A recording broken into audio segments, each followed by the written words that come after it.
The advent of new technology, positron emission tomography, enhanced magnetic resonance imaging, etc., and we're seeing a whole lot of new research come out, shows us what areas of the brain are excited by subliminal stimulation. Kilbourne Associates in the mid-'80s did a fascinating experiment where they took two actual advertisements that they believed contained subliminal impacts that they had found on their own. And one of them was a Marlboro ad, which showed guys on horseback driving through the range with big rocks around them. And one of the rocks, allegedly, had been made to look like an erect phallus. And they hired an artist and they adulterated the picture and took the phallus out so they would have a control. And then they showed it to people and measured their galvanic skin responses and found out that the picture with the phallus had a greater effect than the picture without the phallus. But to what extent could something we were totally unaware of having seen really affect us? To be effective, a subliminal message has to either stimulate an unconscious anxiety or satisfy an unconscious fantasy.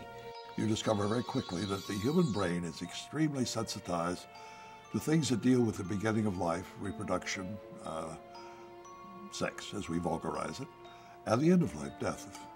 Now, if you can plant something in there that's strongly motivating, sex and death, the unconscious will remember that for a long time. We don't know for how long.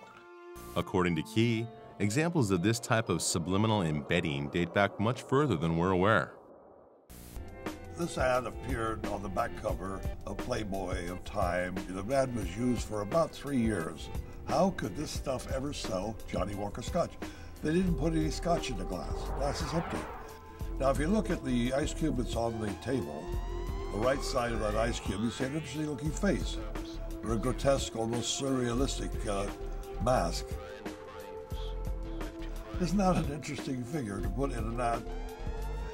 It's a monster with encircling arms and a skull-like face. It's a death symbol. There are a dozen of them in these 6 ice cubes. Author August Bullock has expanded on Key's early theories in his recent publication, The Secret Sales Pitch, an overview of subliminal advertising. This Benson and Hedges ad first appeared on the back cover of Time magazine and also in We magazine.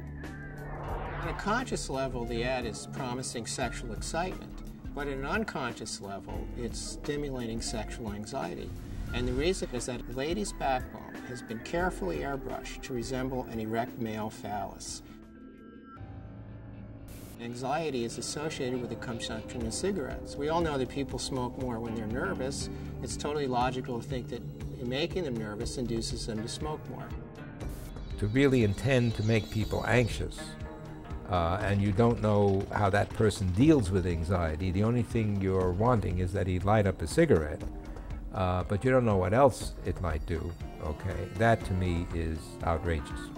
If you're very sensitive to the idea of phalluses, you're going to have a much harder time seeing the phallus in the Benson and Hedges ad than if you're not. And if you're more sensitive to it, it's more likely to have a greater effect on you unconsciously. So in that respect, that they are tapping into something that I think is strong, potentially, and therefore is very worrisome.